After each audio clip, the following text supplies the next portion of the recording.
Ezangoli Kambuya Mafuta, c'est l'onction qui fait la différence.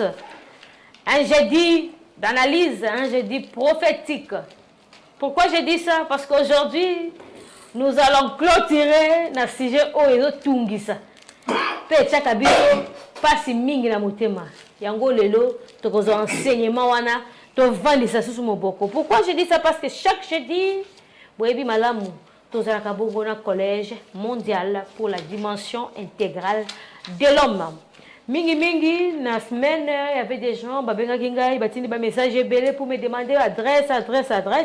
C'est vrai aujourd'hui, avant même de présenter bongo ba invité nanga, na kopé sa bino na adresse, comme ça et tu sais bien nous soutenir, bo tu sais ko benga nous soutenir pour notre adresse. Je vous rappelle l'église collège mondial pour la dimension intégrale de l'homme, baza bongo na avenue Funa numéro 49 arrêt Zigida. Avenue Funa, numéro 49, arrêt Zigida, commune de Barumbu. Et puis, troisième rue, commune de Kinshasa, avenue Funa, numéro 49, arrêt Zigida. Alors, on a tété, on a troisième rue de Bonhomme. Troisième rue de Bonhomme, numéro 125, arrêt Ma Crevette. Na matete lisusu, tout ça va Kwengede, numéro 54, commune de Matete, arrêt Mosquée. Tolongo wana pour la bandeko bazabongo na monga fula arrêt Munongo avenue Volcan référence garage. Voilà donc pour na ba adresse ngwane et puis pour na ba numéro de contact na bango ezali 081 16 46 000 donc 30 à la fin ou soit 090 70 52 840. J'espère que non le jeudi passé to le belaki bongo na ba versé oyo ba pasteur batanga kizaki na Matthieu 17 21 Jonas 3 58. Alors ba versé zaki mo ebele mais toujours juste mi balé wana pona ko rappeler bino. Alors on était avec le pasteur oyo bazalaki wana ba le belaki tout comme moi gêne. To vani ça qui gêne. Te belle du suko na ebité soki bazokoma mais nga na sina komi pour dire que jeune ya solo tango zo salango il faut et où tu vraiment na directive to na pemela ton inspiration ya Nzambe wana kokota yango ozana kimia na mutema no bikene na koti ya makamu na ngai et ko vanda bien pour Nzambe nda atindi. Voilà, aujourd'hui to kolobela makamu ya jeune. Nous sommes avec le pasteur Baki Mbouyi. Pasteur Baki Mbouyi, j'ai dit bonjour. Bonjour, maman Patricia. Zamba Pamboulayu. Pamboulayu, papa, pasteur Karel Panda, bonjour. Bonjour, maman Patricia. Merci beaucoup. Nzambe na biso aleka na pambola émission na biso et a pambola manandi na biso nyonso. Amen. Nous sommes avec le pasteur Steve Kassongo. Bonjour, papa. Bonjour, maman Nangai. Amen. Amen, amen. Alors nous sommes avec le pasteur Saint-Pierre et Mwanangoy. Vous allez bien, papa? Oui, je vais bien, maman Patricia. Alors, nous allons commencer avec le pasteur Baki. Pasteur, j'ai dit passer tout de Belaki jeune. Question qui te remet belé. Batu ba mitungisi pe belé. Papa lobi batu ba gêner soko gêner il faut na bampuku. Ba gêner il faut soko zala bambua pe ba gêner ba la tasa kene bango ba kolata ba chape putulu batu vema ba koti na koko so ba lobi to ko so bampuku ndeni mata bilama na ndako bampuku ba bima ka ba kota ka papa. Alors lelo to ko conclure boni na sujet na biso ya jeune. Merci maman Patricia.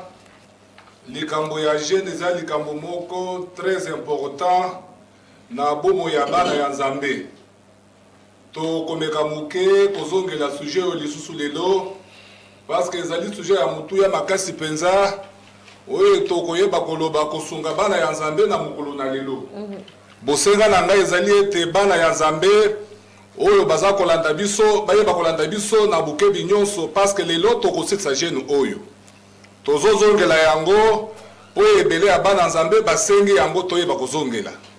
Mais avant tozongela yango tokomeka muke kozala rappel na oyo tolobaki la fois passée sur jeune.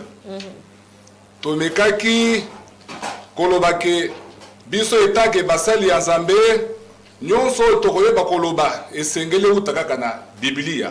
Biblia oyo eza liloba ya Nzambe. Nde tokotaki na liloba ya Nzambe tomekaki komona na makanda na biso ya Matthieu 17 19 à 21 tolobelaki bisika jeune ebele ya bato lelo baza kosala jeune oyo tolobaki ete ezalaki na mutu moko mwana ye azalaki maladi wana ya ndeke mutu wana amemaki mwana na ye epai ya Yezu mpo Yezu abikisa ye kokoma epai ya Yezu abikisaki mwana na ye mama wana mutu wana yebisaki Yezu ke mwana na ngai oyo namemaki epai badisiple na yo bakokaki kobikisa ye te badisiple lere bamoni Yezu abikisi mwana batuni Yezu balobi maître mpo na nini ndenge nini yo osali mpo mwana oyo ayeba kobikisama nde ayebisaki bango alobi bamilimu ya lulenge oyo ebimaka kaka na prière na jeune nde tolobaki ke nde esika jeune bato ebele lelo baza kosala jeune tokotaki lisusu na kati na liloba ya Nzambe tomekaki koloba kolakisa ete na ville moko ya Ninive parce que ebele ya bana ya Nzambe lelo baza koloba te esengeli tosala jeune parce que jeune na ville ya Ninive basalaki ba jeune nde tomekaki koloba na mukando topesaki ya Jonas 3:5-8 tolobaki na ville ya Ninive batu basalaki jeune na nsima na bango kondima leka bandimelaki Nzambe nde basalaki jeune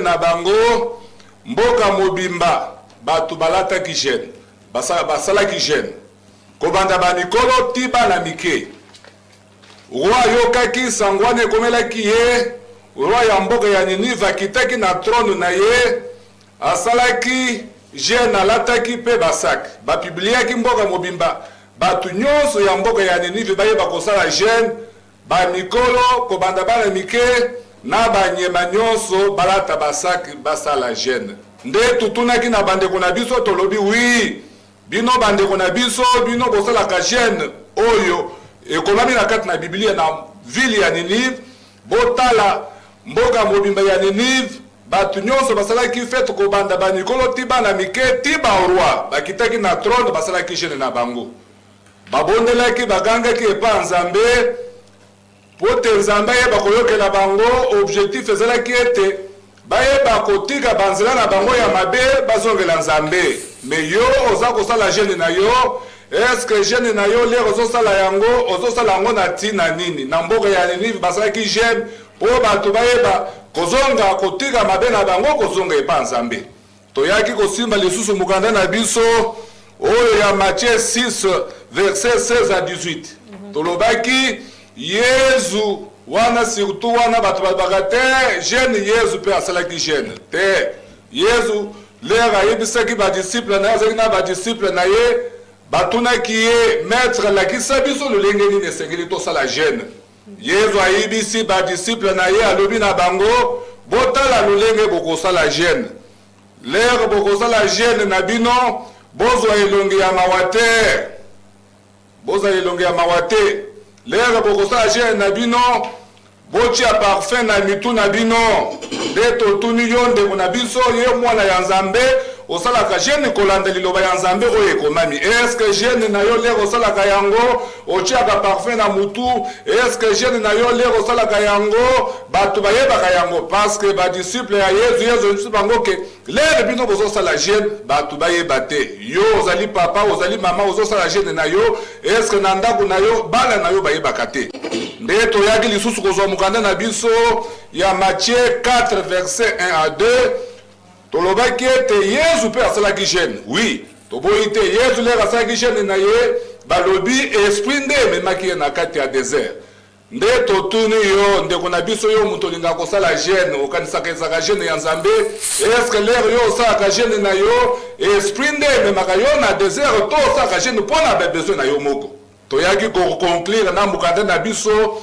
ya 1 Corinthiens chapitre 1 verset 8 nde tolobaki Nzambe ameka korepondre na biso na oyo ezali ntina ya jeune ya kokila Nzambe alobi te ezali biloko oyo bozolia te oyo ezokopekisaka ngai Nzambe nayeba korepondre na bino soki bolia yango boza na eloko moko ya likolo te soki botiki yango mpe bokozanga eloko moko te nde tolobaki na bandeko na biso bino nyonso bato boza kosala gene na bino ya koboya fufu koboya biloko ya kolia koboya mbetu te gene ezali koboya mbetu te ezali kokila biloko oyo bozokila te bozoboma banzoto na bino pamba ezali punition bozopesa na banzoto na bino eza nango likambo ya mafuta Pasteur Karel Panda nani yango ifo asala gene papa nalingi susu nayeba mpona mutu asala gene il faut azala eloko nini apart ke nzambe atinda ye asala molimo santu oui mais ntango mutu alingi peut-être ye moko asala gene na volonté na ye moko est-ce que eza autorisé mutu na yango wana? Ok, merci beaucoup maman.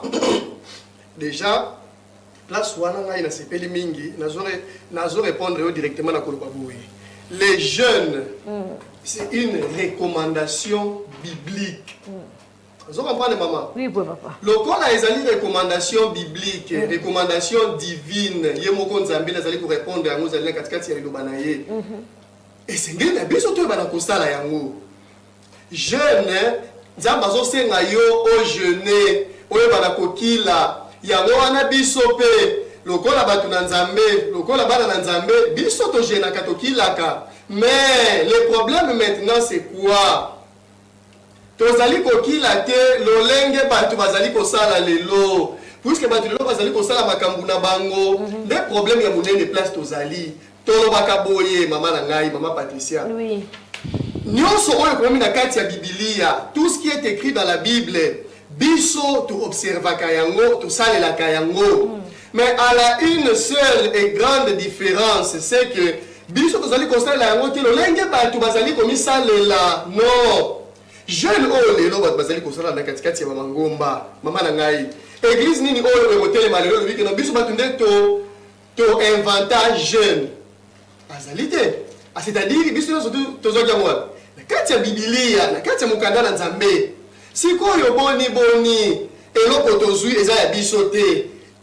Tozui yango na kati ya Bible. Mais tokomi ko bakisa makambo na biso, kosala ba makambo na biso, to bimi en dehors ya makambo oyo ekomami.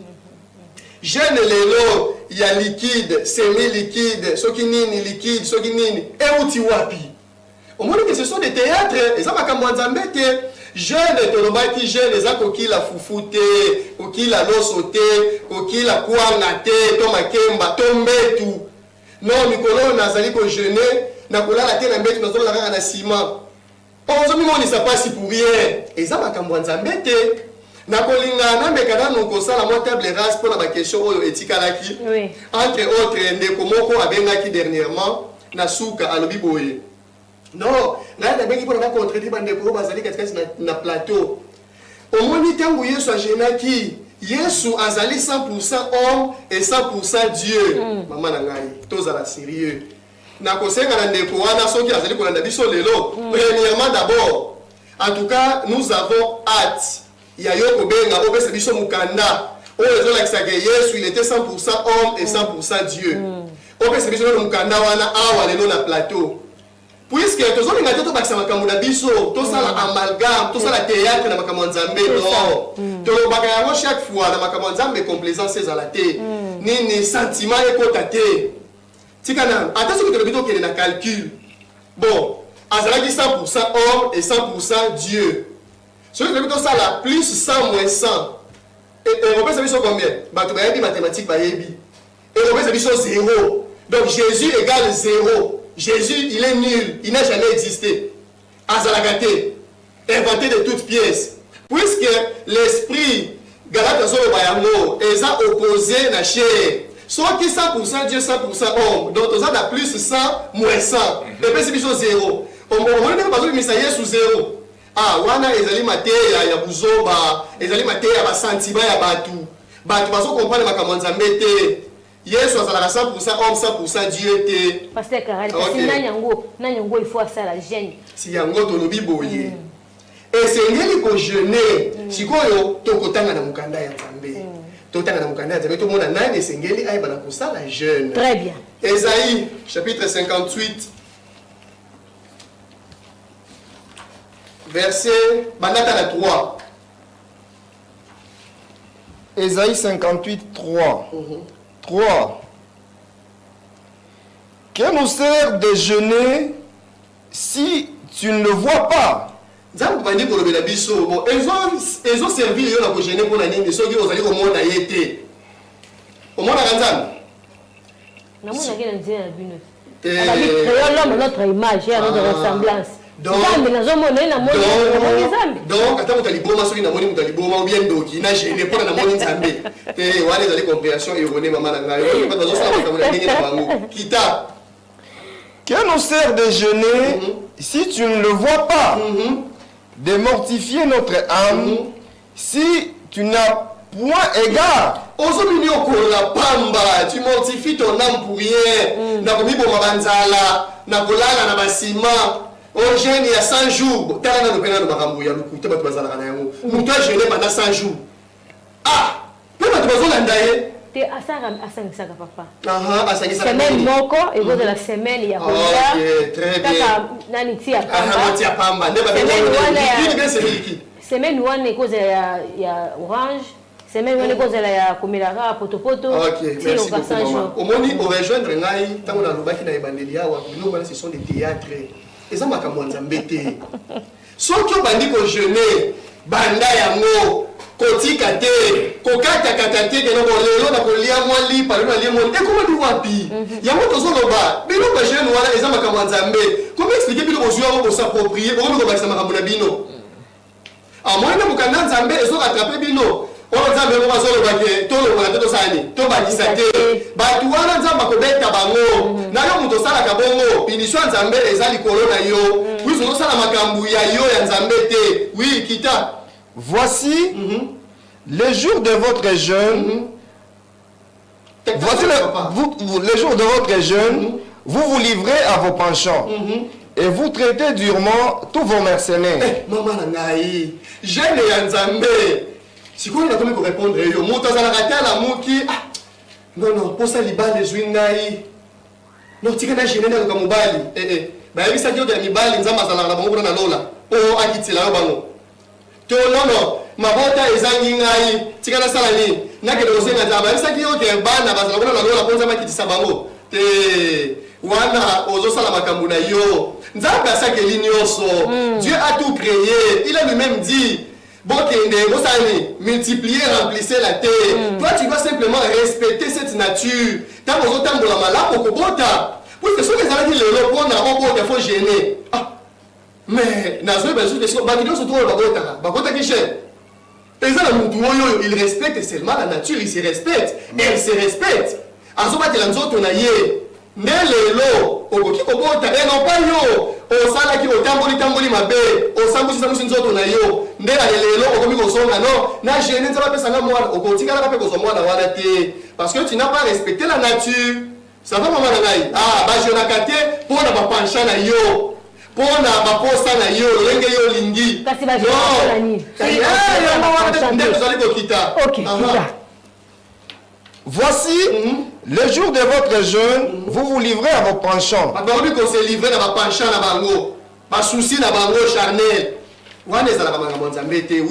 Et vous traitez durement tous vos mercenaires.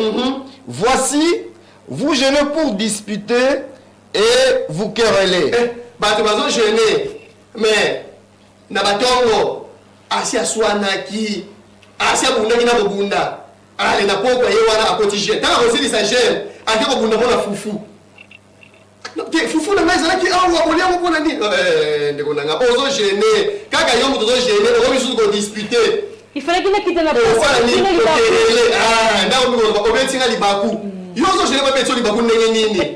Te wana ce sont des théâtres za ba kamanzambe que oui papa. Pour frapper méchamment du poing. Vous ne gênez pas comme le veut ce jour.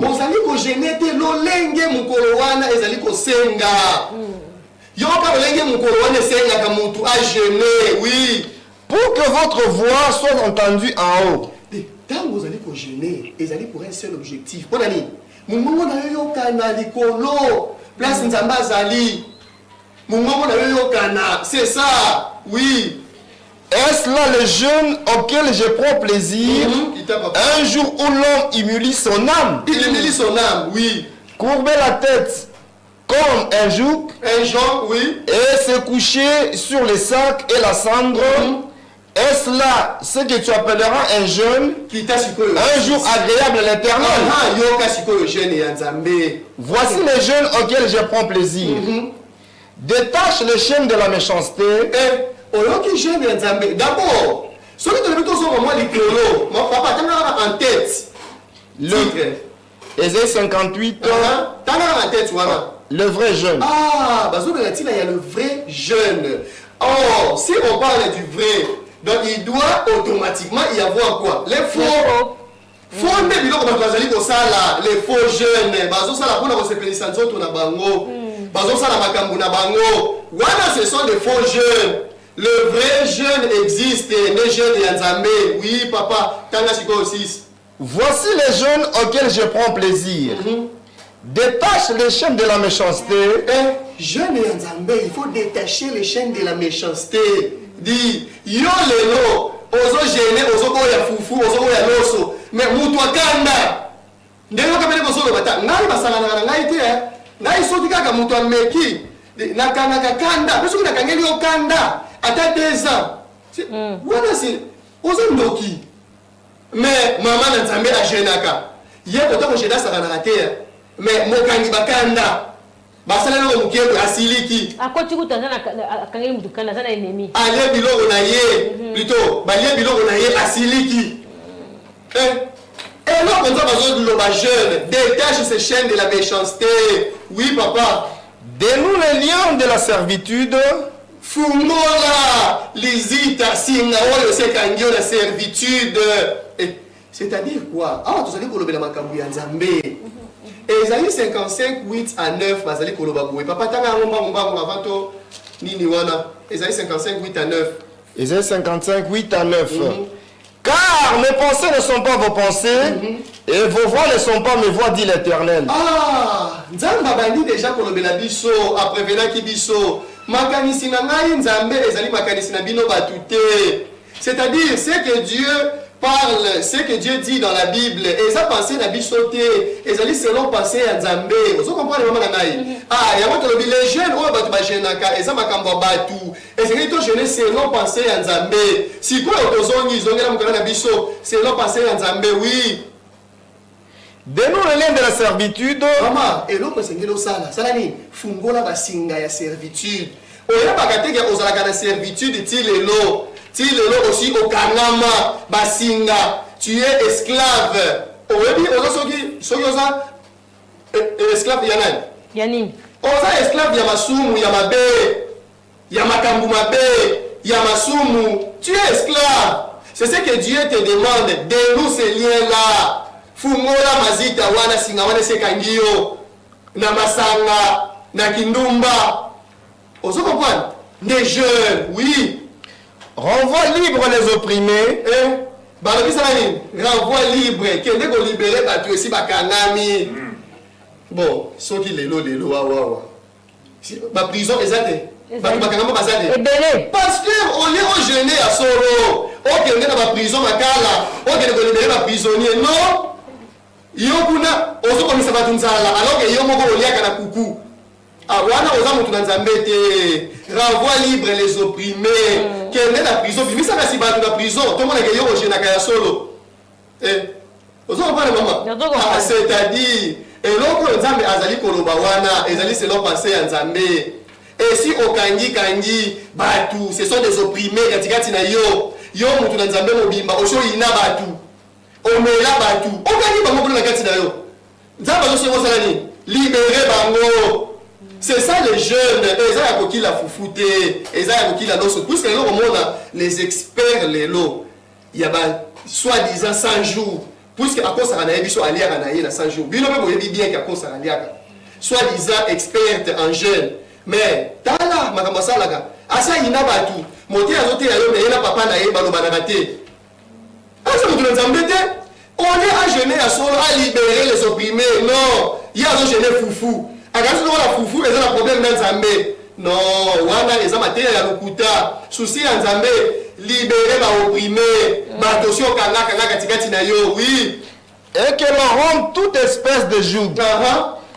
Partage ton pain avec celui qui a faim. Mama na ngai soki jeune eza kotika kolia ndenge nini nzamba zolo ba jeune nzambe sa osani ko kabola lipa na mutu aza na nzala parce que tokolia to tokolia te ah omoni sikoyo ke eza ba ya koboya fufu te ya koboya loso te tu dois avoir le pain pour na ko partager pour na ko kabola na ba tuo baza na nzala ah ya moto lobi et nous tous ça là awa tozali ko jeûner et c'est-à-dire c'est nous qui avons le pain au moins temps tozali ko tuna mutuna wana parce que tu as fait tozo ça ni tozo kabola na yo lipa ne jeûne tozali ko sala nyoso ya ngoyo ne eloko nzamba sengi to bana ko sala oui et fais entrer dans ta maison les malheureux sans asile. Aha na mwani ndeko moko atuna ki mutuna alobi pasteur wana ta bapesi mukanda awa zolo bake ndeko na ngai place ozali na banzi lelo ozali ko réponse na yo azolo bake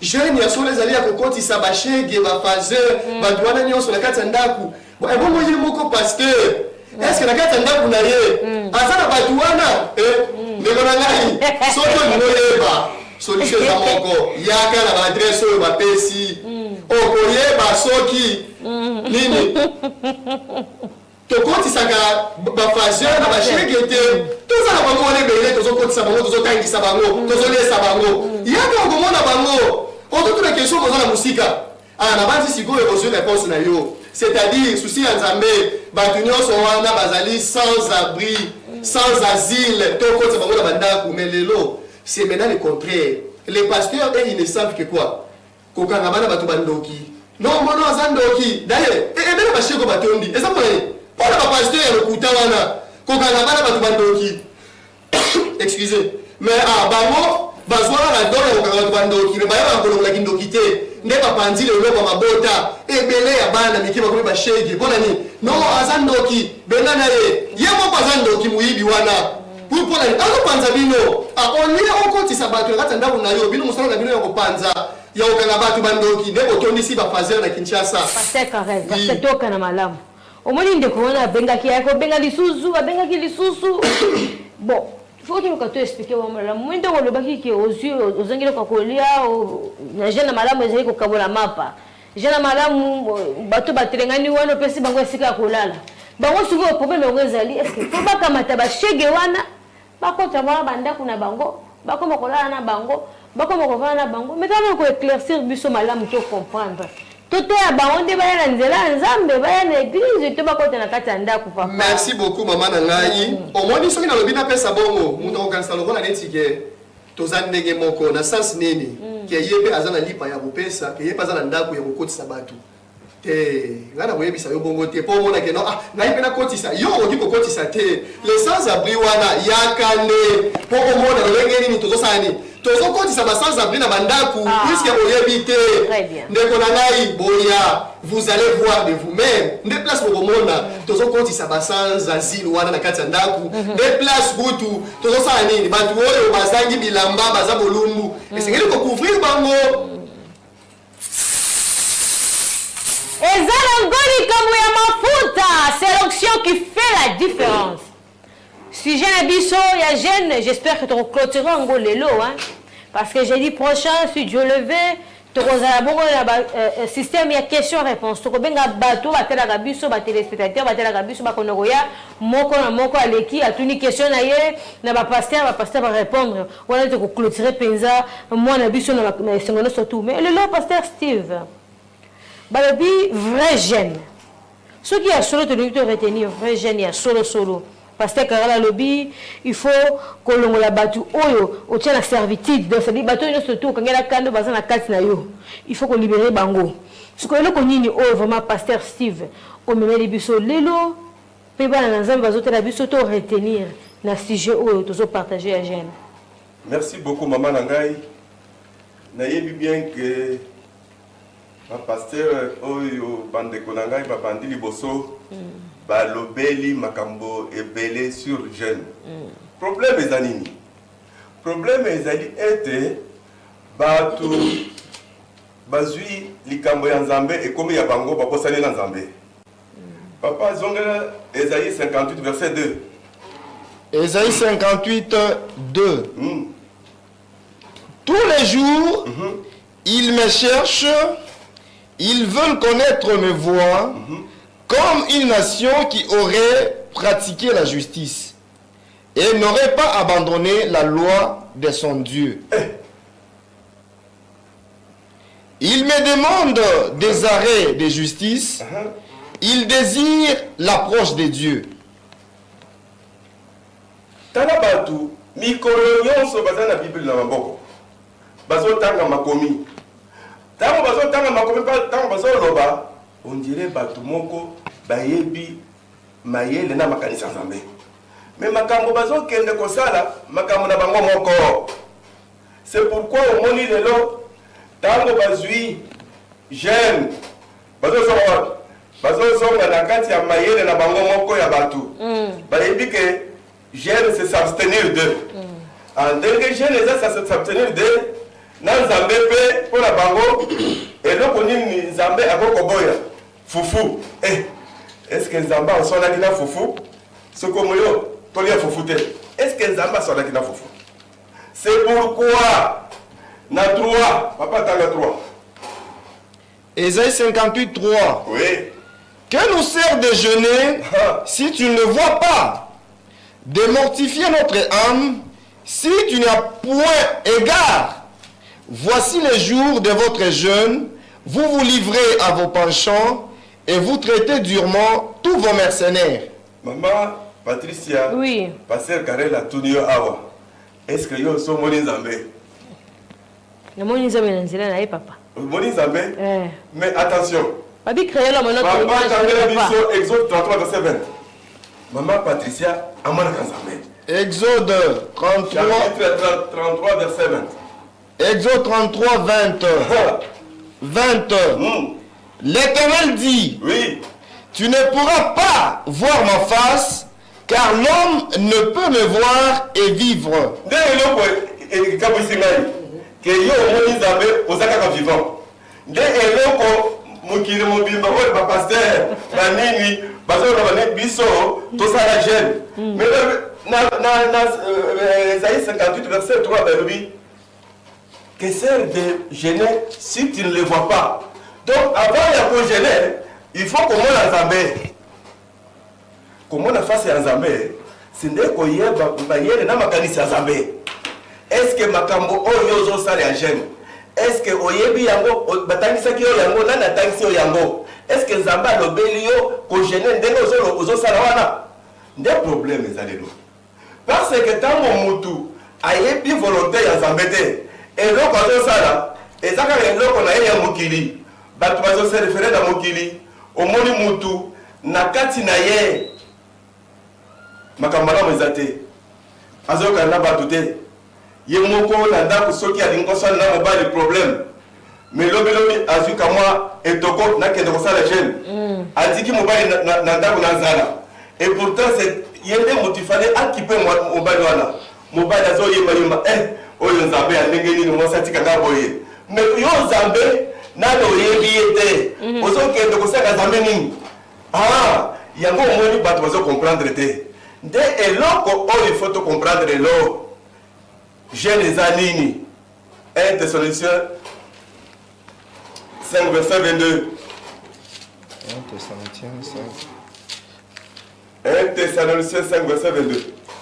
1 Thessaloniciens 5. C'est tolobaki ke jeunesse c'est s'abstenir de. Tant que tu vas dire s'abstenir de. Bato bakomi ko créer biloko ya ko s'abstenir na yango. Mutu na mutu na tika mai. Mutu mususu jeune ya mai s'abstenir na mai. Mutu mususu na tika mbeto s'abstenir na mbeto. Est-ce que c'est cela? Toyo kana no Nzambe na biso, aye se biso, il faut s'abstenir na nini? Oui. 1 Thessaloniciens 5, 22. 22. Oui. Abstenez-vous de toute espèce de mal. Papa Zongela. 1 Thessaloniciens 5, 22. Abstenez-vous de toute espèce de mal. Il faut qu'on s'en koboya mabe nde ebebisi mutu. Mabe nde ebebisi mutu. na kati ya mutu mabe eleki. C'est pourquoi na tango Jonas a décrété jeûne. alobi ke na banyama na banyonso basani bagene nyama ezali eloko ya mabe eza na katikati ya moto tozwa nanu mbwa lokoso yo mobali lokoso oza na mwasi na ndako kindumba eleki sikoyo ozokende s'abstenir okende kogene pani ozwa mosala eske ya solo gene wana eza na zabe non il faut okende kogene po otika nini kindumba babuku baza na ndako fo bagene buku eza moyibi akota alie il faut na babuku na baza na katikati na ye mutu moyibi eleki bati yo siko na kesa leta yo okomi leta otonga bandako mabe opana basi dize mabe ba mituka donc otile pa mobimba mituka oh okay na église kaka mbogo ya moyibi wana ozokende kopesa dim na dim wana ozopesa nani Nzambe akende kopesa kuzombola ya moyibi non il faut ogéner pour wana moyibi wana sali ainsi la katikati na yo c'est ça s'abstenir c'est ça kotika mabe c'est ça gêner mais soki nano ogéner mabe na katikati na yo te Nzambe akoyeba nde akozala na yo ndenge nini nde eloko bato lelo bazo comprendre te na basali ya Nzambe basali ya Nzambe bazobenga bato to gêner balaisi bato nzala ya pamba et pourtant Nzambe alobi kolia tango bozolia papa tango Zacharie Zacharie 7 verset 9 Zacharie 7 verset 6 Zacharie 7 6 Et quand vous mangez et buvez, n'est-ce pas vous qui mangez et vous qui buvez?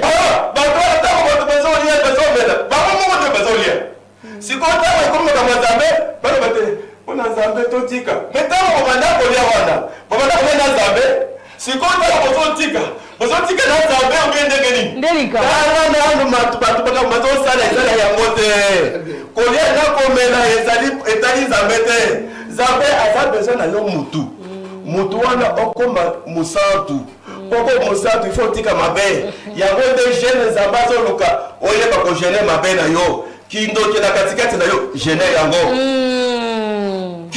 kindumba na katikati na yo jeune yango nde jeune oyo Nzambe azoluka epa ya mutu yango wana tango yo ko jeune ndenge wana nde Nzambe abeti maboko.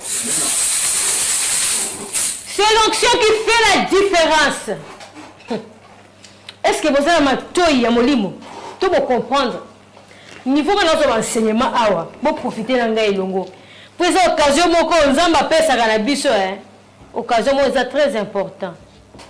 Et la bilo que belonga na kangia et belé. Nous avons le copata pata. Quand on appelle parce que c'est pas faux, on a mémoire côté mon corps, pourquoi on a maintenant mis tout dans pourquoi. Nous avons dit pourquoi qui mouyibi. Je n'ai à solo. Je ne comprends pas. Je ne comprends pas. Je n'ai à solo. Pour ça, il faut d'abord Zamba Sungayo, Otika. Aboko Milai. Tika Kindumba. Batcho na kesa leta tika kuiba. C'est-à-dire, le monde milo po nyo surtout ça la ke oza na musika ya Nzambe, makambu ya mabe. Longo na yango nde je n'ai à solo. Ndinga na comprendre. Na ebite soki na keli banda tokana na kati pasteur Karel. OK, merci beaucoup maman. Na lingi na clarifier loko moko. Et loko papa pasteur Steve alobi nde yango wana. Jeûner par définition. Elingi koloba s'abstenir de. Vous comprenez? Oui. Alors, ce que Dieu veut, et loko yo sengeli ko s'abstenir na yango, ezelo ko mususu te kaka mabe. C'est le mal, c'est le péché. Toute espèce y a péché. Batou, sans comprendre Nzambe, azana basumu na ye, mais azo gêner foufou. Et là, Nzambe azana yango, eloko nzambe azala yango problème ezali fufu te ezali loso te, c'est le mal qui est dans toi. Eloko esengeli yo jeûner, c'est le mal ezali masumu ya lolenge nyonso nde oyo esengeli yo oyo bana ko jeûner puisque oza mosumuki po ntango yo ozokoya fufu me na kati na yo kindoki kimutema mabe makambo mabe ezali wana ozali ko jeûner te mpo na nzambe esengeli oyeba na ko jeûner nini mabe oyo eza katikati na yo ntango ozotika mabe nzambe otiki mabe na misu na nzambe c'est ça tu as jeûné na kolinga totala mokanda moko mbangu Esaïe chapitre 59 verset 1 bandaka na 1 wana Esaïe 59 1 Non, la main de l'Éternel n'est pas trop courte pour sauver, ni son oreille trop dure pour entendre. Mais ce sont vos crimes qui mettent une séparation entre vous et votre Dieu. Nzamba lobi boye loboko na ye ezali mokuse te pour ozani ko atteindre yo ni matoi na ye mokusa pour koyoka yo. Ce qui te sépare de Dieu c'est quoi? Ce sont vos péchés. Ezali mabe na yo masumu na yo. Ya moto lobaki jeûner ezali ko permettre osala ni ozala pene ya nzambe. Eloko ezali kokabola na nzambe ezala ka fufu loso te. C'est le mal masumu na yo. Très bien. Ya mwana parce que si balobaki boye banyama esengeli ba jeûner. Nyama nde mpuku caractéristique na ezala ki moyibi. Ti lelo ozali koyiba. Batiki mbongo na ndaku olokoti oyibi. Téléphone batiki olokoti oyibi. Yo tina musala ozoyiba na papier duplicateur. Na misu na nzambe. Mpuku wana esengeli ya jeûner. Tika mabe wana tika ki moyibi wana ezala ki mbwa. Ezala ki ngulu. C'est-à-dire masumu wana ya lolenge nyonso ezala lion esengeli ya jeûner yango wana Yesu ajelaki na banani na banyama ya kanda lion wana ne kanda yo mutu mobimbo ozalaka kaka kanda soki bamiki osala likambo osiliki ye kuna basimbaka te mutu bakanda esengeli ko jeûner. C'est ça les jeunes nzambe alingi mutu asala eza likambo mafuta nayebisaka bino ke émission oyo eza émission moko ya analyse na enseignement soki bafongoli yo nanu mémoire te spirituellement eza pasi pour comprendre makambo ya bible kotanga yango te selon français oyebi to compréhension oyebi tanga yango na aide ya molimo mosantu papa mbui maloba na mboka na yo. Merci mama na oyo bapasera bauti koloba awa tokomeka moke kobakisa mokanda moko batangile biso na lombangu Michée 6:8 toyeba jeune oyo esengeli mutu asala yango. Est-ce que jeune yango ezaka bato nyonso kosala jeune parce que balobi le péché masumu ezali ebele papatanga. Michée Oui 6 à 8 Michée 6 à 8 Chapitre 6 verset 8. Michée 6 8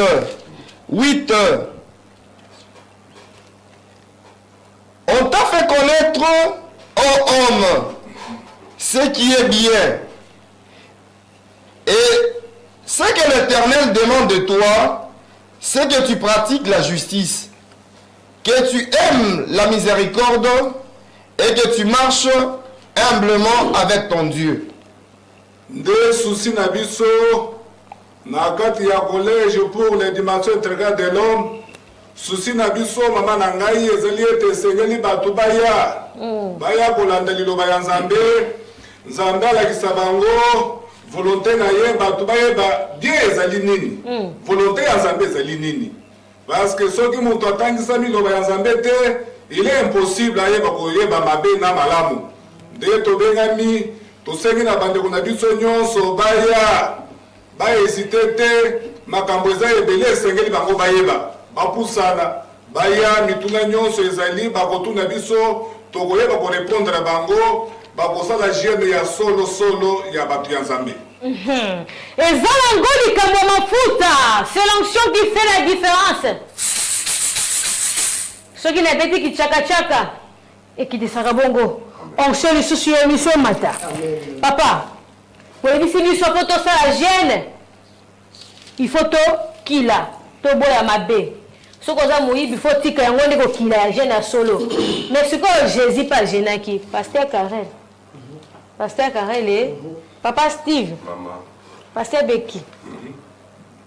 Baki. Oui, maman. Abongisi. Merci, maman. Pasteur Saint-Pierre. Ce que Jésus a qui l'a dit. Merci beaucoup, maman.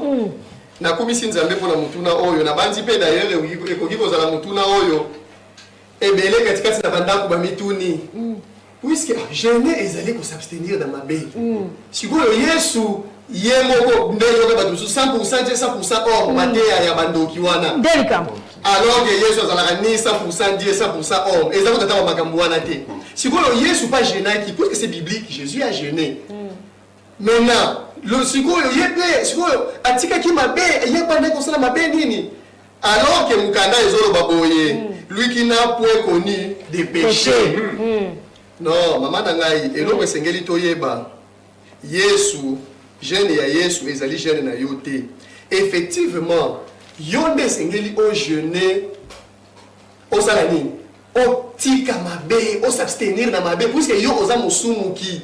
Mais Jésus, lui, azali mwana na nzambe.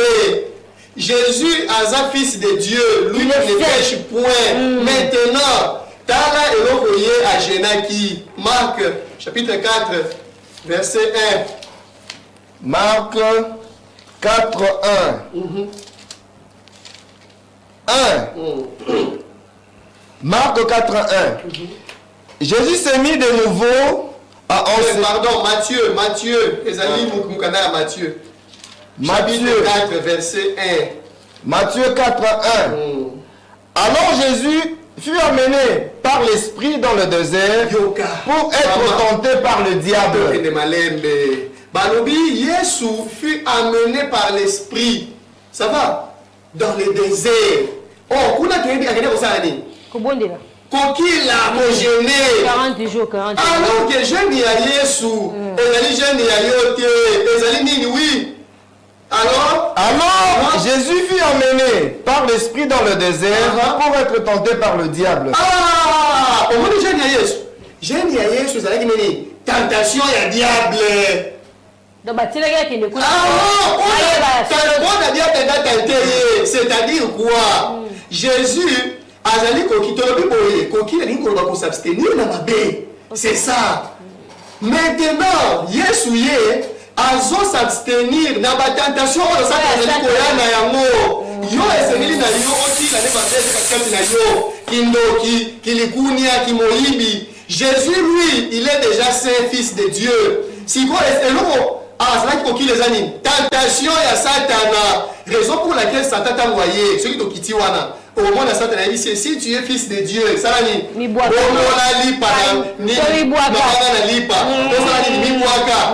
Jésus faisait quoi? Lui répondait en disant quoi? Il est écrit. Déjà dit à Jésus. C'est-à-dire quoi? Jésus gêné en répliquant Satan, en ne pas tomber nanini. Na katikati ya Satan. C'est ça le jeune de Jésus. Marc chapitre 1, 12. Marc 1, 12. Marc 1, 12. Aussitôt, l'Esprit poussa Jésus dans le désert, où il passa 40 jours, tenté par Satan. C'est-à-dire, Jésus avait passé 40 jours dans le jeûne. 40 jours, quoi? Tenté par Satan. Jeûne ya Yesu, et en tentation ya Satana. C'est-à-dire, Jésus jeûnait dans la tentation de Satan. Jésus n'est pas Nzambe. Celui qui ne pêche pas. C'est oh non. Tikana, jeûne il y a 40 jours. N'a pas mutu arokoka. Azoli yake bandana loti 40 jours. Azali na mokilo. Ne ya mo moni tellement que bazana mayele ya bomutu. Baza bazoba devant Nzambe. Na makambo Nzambe baza mayele te. Atozolo bela makambo Nzambe. Ne mo na mutako 40 jours toya kokuya kokufa tika toliaka ne bakotisi basemiliki bakomela-ti kolia moleka ye bumutu Yesu ntango azoka 40 jours wana Moïse asalaki 40 jours kuna aliaki nini sikobino nde bokotisi foleka ye fo nini c'est pour dire eza makambo wana te Bilé, totangaki mukanda, pasteur Bakina Kolobana ye. Après ce qui mukanda moko très important, 1 Corinthiens 8:8. Bazali Koloba, ce n'est pas un aliment qui nous rapproche de Dieu. Si nous en mangeons, nous n'avons rien de plus. Et si nous n'en mangeons pas, nous n'avons rien de moins. C'est pour dire quoi, maman Nangaï. Bilé, yo, yakoki, la biloko, yo, tango liaka. Pasteur, si papa, je suis mukanda moko bien. Tango zolia. Et ça me fait bien zolia. Tango zolia. Parce que tango boye lia, oko tsanzambe. Et wane za makambo nzambe, jeûne ya sono, c'est s'abstenir de toute espèce de mal, de péché. Ezana ngoli kama mafuta. Alléluia, eza likambo. J'ai dit alléluia. Toka na malamu. Jeune oya Jésus, eza ya biso te. Toka na malamu. Yana ba nyonso musozo bimawa. Na ba révélation. Ya zo biki komaka. Jésus est mon papa bien zaki saint. Père za saint. C'est-à-dire moyen jeune qui est ma sous moi ezati. Est-ce que bah j'ai ça la jeune à 40 jours, 40 nuits ya eza nini. To banga nzambe ko? To banga nzambe. Biso to jeune na biso na makambo susu. Mais à 40 jours, 40 nuits. Ya ngala ko kana o jeune ngote. Papa qui? To so ne pas yo. To ke na malé malembe. Et là, on est retenir le sous ma casse koleka. On est convaincu ça bateau. Pona, jamais wana tokosili sango mokola lelo. To vandi ça bateau. Et là, quand on komeka moke, koyeba kovandi sa gene na biso, ezali kaka mokanda basi bapesi yango. Mokanda wana ezali ya 1 Thessaloniciens 5:22. Elobi ni papa tanga. 1 Thessaloniciens 5:22. 1 Thessaloniciens 5:22. Abstenez-vous de toute espèce de mal.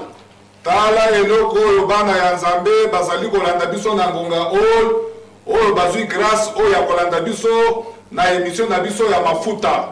Eloko bakosala na oyo etali jeune ezali kokila biloko te, jeune ezali kotika bambetu te, soko otiki mbeto ozonyokola nzoto noopamba papa tanga. Ici. Donc jeune elingi koloba kotika masumu tolobi balobi lisumu te le péché, c'est-à-dire ba péché ezali ebele po ba péché esengeli oya na badresse na biso batangisa yo oyeba nanu péché ezali ojise eloko nini oyo koki koyeba kokila lere nyonso nde topesaki badresse na biso ndeko na ngai kohésite te yaka komona biso. Merci beaucoup. Alors pasteur Steve toko midana suka tokenda koshite to retenir nini avant tous sama le pas pasteur Karel pour te clôturer émission na biso. Oui. Merci beaucoup maman. Nakanisi pasteur Karel a fongoli nyonso pona kolakisa jeune ya Yesu. Nalingaki na racheli na ndenge alobelaki Yesu nde mutu oyo asumukaka lisusu te. Oyo aza eloba Nzambe asumukaka te. Mais parce que asumukaka te, jeune na ye esili te. Parce que tentation ya munguna ezali kaka. C'est pourquoi le papa Karel biso rapidement Matthieu 17:20. Matthieu 17:20. 20. Oui. C'est à cause de votre incrédulité, leur dit Jésus. Je vous le dis en vérité, si vous aviez de la foi comme un grain de sénévé. 17 20. Bon, nakanisi na version temps bakokita bakolakisa parce que ezali verset topesaki la fois passée. Oui. Balobi, cette sorte de démon ne peut partir qu'avec la prière et le jeûne. Matthieu 17, oui. Donc, 18 au moins il y a des démons oyo, il faut prier et le jeûne. Mais posons là 1 Thessaloniciens 5 verset 17. Autour de la prière, on va biso pour démons en équerre. 1 Thessaloniciens 5 verset 17. 1 Thessaloniciens 5, 17. 17. Oui. Priez sans cesse. Priez sans cesse, c'est-à-dire que l'osamo d'ailleurs est aussi la terre. ndenge eza prière na jeûne mpe na yo na prière sans cesse eza te ke lelo na prière lobi na tiki lelo na jeûne lobi na tiki na kongo kolia fufu non ezali prière na cesse toute la vie vie na yo mobimba prière sans cesse nde yango moto oyo azali moto na Nzambe il faut vie mobimba na ye ezala prière et jeûne sans cesse. eza likambo ya mafuta tokomi koshite tokomi na suka na bandeko ya collège mondial pour la dimension intégrale de l'homme avant napesa maloba pa pasteur Karel nalingi bongo na rappeler bino adresse ya église peut-être awa na etando ike ngonga eza mukie ba question na bino bokotinda je vous rappelle que nous sommes en direct ba question bino bokotinda ba pasteur ba ko répondre ngo même na émission ko ya mukolo mususu ba ko répondre ngo parce que bango bazalaka wala pona ko répondre parce que bazwaka temps na aide molimo mo santu ba comprendre nini oyo nzamba lingi pona batu na ye Aveli Funa numéro 49 à Rezigida na commune de Kinshasa 3e rue des Bonhommes numéro 125, commune de Matete, arrêt Macrevette. Kwenge D, numéro 54, quartier Matete, non, commune de Matete, quartier Kwenge D, numéro 54, arrêt Mosquée, na Bandelière, quartier Kwenge D, numéro 54, commune de Matete, na arrêt Mosquée. Ce qui est arrêt Mosquée, tout ni bango, baksamino Kwenge D, numéro 54, au Kenewana, ba culte, et ça n'a pas comme nango. Na monga fula na arrêt Munongo, na avenue Volcan. Référence garage. Ce qui est la prière basée sur le programme est vraiment établi et très bien chaque mercredi à partir de 16h. Samedi à partir de 14h30 et dimanche à 9h. Ce qui est la bino bokozoye nango na aide moni momo santo. Bolandi biso dimanche na 20h le kora. Bokolo na biso bolandi pe biso lisusu lundi na 15h. Alors, Pasteur Karel, nous avons ça et pas inayo pour te clôturer l'émission. Ok, merci beaucoup maman. Na kumisi Nzambe pour na mukolo na lelo puisque mukanda ya Jean 8 39 bazoye bisabiso ete vous connaîtrez la vérité et la vérité vous affranchira. Souci Nzambe sengeli oyeba vérité pour koma libre ayango tolobi j'aime tozali ko sala nde ya kokele kosani ko libérer batu oyo bakangami bokangami na kati ya nini ya masumu na kati ya mensonge. C'est ce que nous avons fait aujourd'hui. Ah, souci ya Nzambe batu bayeba mokano na ye esengeli batu bayeba Nzambe. Oh Nzambe azali molimo liloba na Nzambe ezali selon pensée ya Nzambe ezali selon pensée ya mutu te selon makambo mutu te azwi na lolenge na ye ndakomi kokanisa. Ah non, wane zali liloba na Nzambe te, wane zali bonzambe te. Ah nde tozali kobenga batu nyonso tolobi ete jeune ya Nzambe kaka ndenge tolobaki ezali selon pensée ya Nzambe, ezali koboya fufute, ezali koboya loso te. Nzamba lingi oyeba na ko jeûner yaka oyeba na ko jeûner ya solo. Numéro de téléphone tout sur la lolenge nini toyeba puisque exemple makambo bele pele to simbite. Kolata saki ko fanda na putulu to simbi yango te. Ah, nyonso wana eza ba enseignement esengeli to bana koya na ko profiter pe na ko pesa ba adresse pe ba référence na banini nyonso à part awa na Kinshasa ndenge mama obi na ko pesa collège ezali pe na Pointe Noire kuna okokide kokuta pasteur Peggy Kelenda collège ezali wana collège ezali pe na Angola kuna okokide kokuta évangéliste Nzuzi collège ezali pe na Afrique du Sud na mboka ya Cape Town. Ah, kuna okende kokuta évangéliste Pamela na Dr Thierry bango nyonso soutenu par maman Chantal Safi pe ezali na États-Unis et pas ya frère Henrique boko soki ozali na États-Unis tozali pe kuna pe na Canada et pas évangéliste Kalonji na Allemagne pe tozali et pas ya ndeko na biso Francisco pe na Belgique place patriarche Emmanuel Ngoyi azali elongo na mama Vénérat soki ozali na bapoint wana nyonso tokozwa contact mpe tokokuta na collège ezali bisika nyonso. Merci beaucoup maman. eza nango likambo mafuta papa jeudi prochain tokolinga mingi boye na baadresse na banumero vraiment na bandeko na biso banumero pesi. Oui, vas-y. Ok.